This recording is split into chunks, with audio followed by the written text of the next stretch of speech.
I didn't want kids. I didn't want to get married. I thought I was going to be career girl, and that's it. We wouldn't know about Ayesha Curry if it wasn't for Steph. She married a guy that she thinks she's better than, and honestly, she's jealous of him. She's jealous because I'm sitting at home, pumped out 3 kids, and he's on TV every day. He's getting all the fame. He's getting all the red carpet treatment. He's getting all this. And only time she gets attention is attention that he deflects to her. He tries to put her in the spotlight. He tries to put her front and center. And guess what? If she had what it takes, she'd already be there. And that's what's not being told. Will Smith married Jada Pinkett. Jada Pinkett had a modicum of success, but she was never nowhere close to being what Will was. Let me tell you what I fear is going to happen. I fear this is what's going to happen. She's going to end up divorcing him. Right. It's going to get to a point to where it is intolerable. Right. It is not going to change. She does not view Steph Curry as the NBA All-Star world champion basketball player. She views Steph Curry as this guy that her mom and dad, her parents told her, you need to marry and secure the bag. Ooh-wee. Now, he didn't talked about Ayesha Curry 4 years ago. He done predicted Tracy Ellis Ross. He predicted B. Simone. And then he predicted one of these other actresses. Men are not selecting Tracy Ellis Ross's. Not for marriage. She can still get it. There are a lot of guys who would slay that easy. Would have no problem even being seen with her in public. But would a man that she wants do it? Let's say, imagine the man that Tracy Ellis Ross would get. Chances are he would be younger. Maybe some up and coming young actor. Can you imagine a woman like Tracy Ellis Ross with a 58-year-old CEO of a Fortune 50 company, an accomplishment? No, they needed a completely different woman. And that's the ultimate point. The longer you're by yourself, the less likely you are a good fit for anybody else. That often I date younger men. And a lot of it is because... Let's stop on that, folks. Oh my God, we had a great dinner. We had a great dinner, by the way, where across the table, your husband goes, but why? And I said, well, maybe because I can. Yes, Harish. This is what I'm saying. Tales from Tracy's...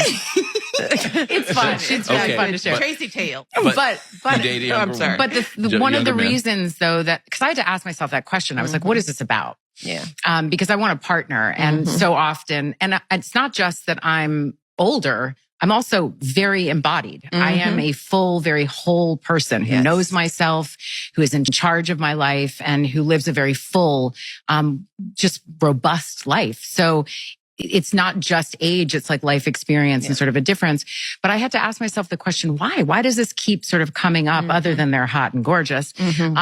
There's that. But a lot of men my age are steeped in a toxic masculinity. Here's a little challenge. We got all these things we want in a man. A list of things. He got to be tall. He got to be dark. He got to be handsome. He got to have pretty teeth. He got to be a family man. He got to be financially stable. He got to be rich. He got to be successful. He got to be all these things. And we ain't even half the things on that list. He got to be a family man. You may talk to your mama in 6 months, but you want him to be a family man. He got to be financially stable. Your account is in the negative, ma'am. Overdraft fees. He got to have a job. You need to go fill out some applications because you're still unemployed. You want him to be financially stable? Well, you need to start saving because you can't keep a dime to your name. Just my finances. Like the budgeting. You see how I am nitpicking every little thing. I've never been like that. We were in Bloomingdale's yesterday. I'm like, we have to go to H&M. Yeah. Like I notice it in me now, just nitpicking. And it's not even, I just don't have it like to spend the liquid. I'm used to having liquid. I'm used to seeing a certain amount in my account. You want him to be financially stable? Well, you need to start saving because you can't keep a dime to your name. B. Simone is one wrong post. You are one viral video away, one internet canceling away from being back at Forever 21 selling shit. A woman who's a 6 or a 7, like a B. Simone, no insult intended, she's cute. She ain't fine, she's cute. B. Simone, Jill Scott, like that in the face. All of a sudden, when the 8s, 9s, and 10s are gone, the 6s and 7s automatically get all the 8, 9, and 10 shine because the 8s, 9s, and 10s are simply gone. It's not as though those women actually got better, that the other women are just gone. And when you get all of that attention, that when you saw your friends who were 8, 9, and 10, and you were 6 or 7, and they're gone, now you're getting 8, 9, and 10 attention, you feel like the woman. And you start to overinflate your SMV, your actual value. So like a B. Simone, no offense, you start to actually feel like you should get a man who's the master of the universe. Especially if you're an attorney or a psych chick, you got a college degree or something like that. I'm a PhD. Okay, congratulations. While you're over there, what I hear coming from her is what I hear come from Lonnie Love and a lot of these women. You're using your platform to attack and target high-value black men. That playbook is dead. I mean, notice that none of the videos over there have gone viral because the times have shifted. Younger women are looking at the Vivicas and their mothers and their grandmothers and saying, and their aunties, and say, I don't want to be no parts of that. They're angry, they're upset, they're mad, or whatever, and they will be loath to admit it, that they know in their heart of hearts they've missed their shot. They know they missed their shot, and you can't turn the clock back. And the fact that most, and this doesn't give me any particular pleasure to say it, the fact that most will die alone is maddening to these women, and they're going to make black men feel their pain. Why? Well, especially if you're a woman like that, where you've accomplished something. You're not working retail somewhere. You're not working as an accountant somewhere. You actually have had a career. And you look at she looks at her white counterparts or non-black counterparts, and they were able to parlay that career into access an opportunity with other people, other men, and to lock down a man and produce a family. What did you do with what do these women do? You can look at the women who are the most angry, the most upset, the most sour, the most bitter sounding, and ask them, what have they done with the education, income, and access that they have? So, did y'all see that Vivica Fox, and I mean the Vivica A. Fox, recently bought herself a BBL? Child, she popped out looking drastically different. And trust when I tell you that the people haven't been responding too well to her new look. It's giving desperate. And people are saying all kinds of things and calling her BBL botched because it ain't giving what she wanted it to give. It also looks like Vivica has been seeing the comments and the issues people are talking about. She just revealed why she felt the need to get a BBL and is already starting to regret getting that work done at 60 years old. She didn't know how bad it was going to look on her until she got it done. And it doesn't help that 50 Cent has entered the chat again and is letting her know that work isn't something to be proud of. Yeah, there is a level of insecurity there. And the girl hasn't had a man in a long damn time. So maybe she feels unwanted as well. But girl, Vivica, getting a BBL and doing things to your face is not going to bring a man to you. You cannot go back in time, Vivica. Ever since Motives 2 came out back in 2007, people have been noticing just how much Vivica's face and body has changed compared to what she looked like in the 80s and 90s. Almost every actress and maybe even actors in Hollywood have had some type of work done. Bro, this dude is crazy. This dude is crazy. But hey, you know what's funny? A lot of your sisters said this guy doesn't know what he's talking about. A lot of your sisters said this man was a detriment to society. How was that the case when the stuff that he was saying 4 years ago is ringing true right now? And it's ringing true because a lot of these women are saying this stuff. A lot of these women are saying this stuff. This is, come on, people. Come on, people.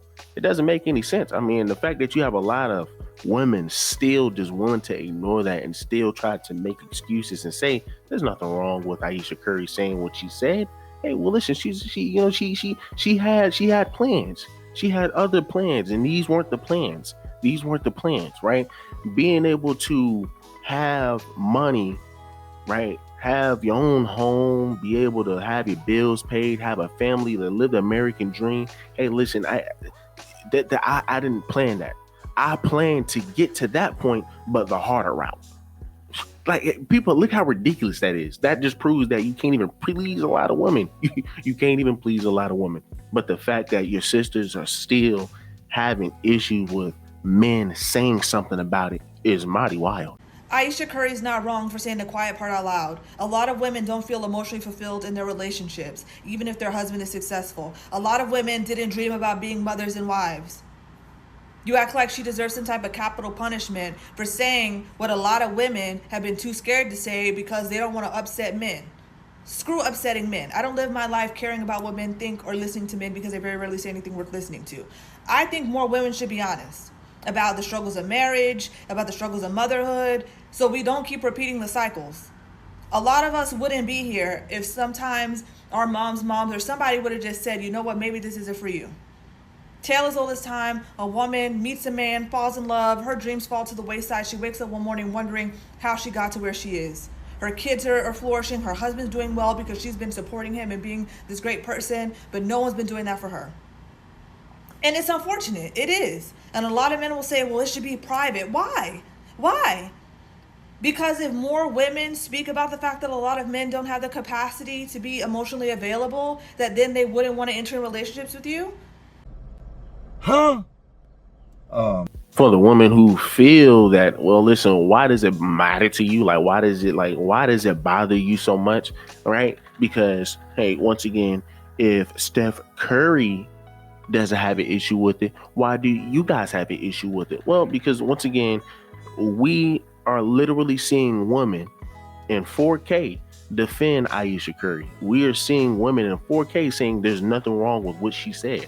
And we then have to sit here and put up with more women having this mindset. And then it becomes a poison, right? And this is what men have to deal with. It's in the dating market. We have to deal with women who can never be satisfied.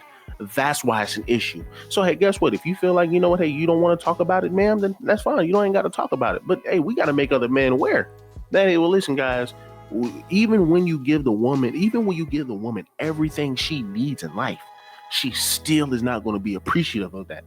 Why do you want to go the harder route? Why do you literally have a man who literally gave you the world, and you are so, let's just be real, a lot of these women are so egotistical, right? A lot of these women are so jealous that they're not even willing to be appreciative of the things that the man was able to acquire for both of them. Women make money for themselves, whereas men make money to provide for the family. I mean, here's another video that, shout out to Sister Daff, that Ayesha Curry didn't even stand up or applaud Stephen Curry when Mike Epps called him out and said, hey man, let's give applause to Steph Curry. Look. Yeah, we got real legends in the house. My man Steph Curry in the house. Y'all give it up for Steph Curry. Steph.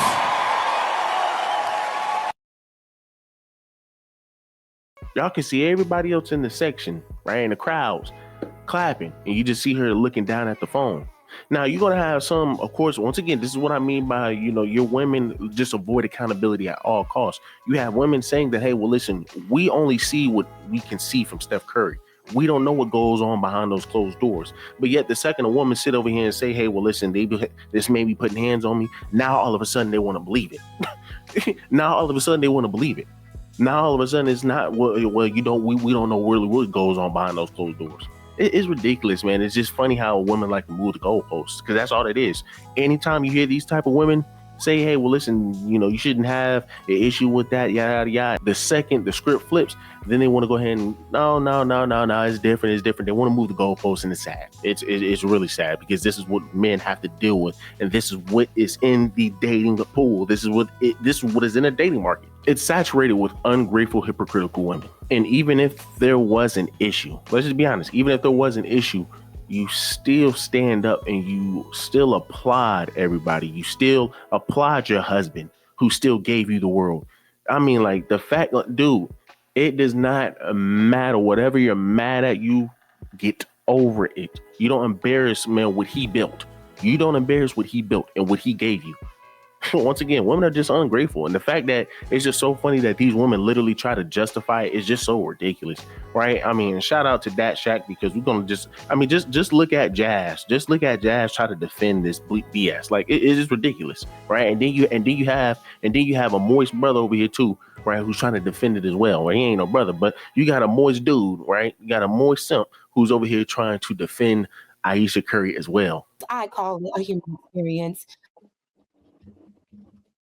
Because I think for a lot of men, if you marry a rich guy, it should be, yes, thank you, grateful. I don't care what happened. But I think we have to look at it from a human lens. And I do feel like men have trouble with viewing women through a human lens, because everything y'all say, she's saying one thing and y'all hear, oh, she want to be a hoe. When the girl said on the recent okay, this is feminist talking. Okay, she's doing that feminist talk right now. Exchange on the podcast, the girl asked her, did you think you would ever be a wife? Would you ever be this, that? She was asked the question. It wasn't like she just came out, I don't like this. What she said was, no, I didn't think any of this was going to happen. And me personally, I don't think that's disparaging the marriage. That's a human experience. And I think if you're not an ambitious person, which I think Ayesha Curry may have been, she sacrificed all her ambitions to become a wife. To be the wife's king, to be the queen. Once again, guys, I mean, the fact that a lot of women have an issue, with men just making other men be aware about this and expressing their feelings about this, and these women are just simply just shitting on every man's comments and every man's opinion, is just mighty wild. It's just mighty wild, because once again, these women want to use the excuse that, hey, well, she's just expressing how she feels, right? Oh, well, this is what she just didn't think she was going to be in this situation. Then can you please explain her trying to take off her ring when a guy with no shirt was coming out?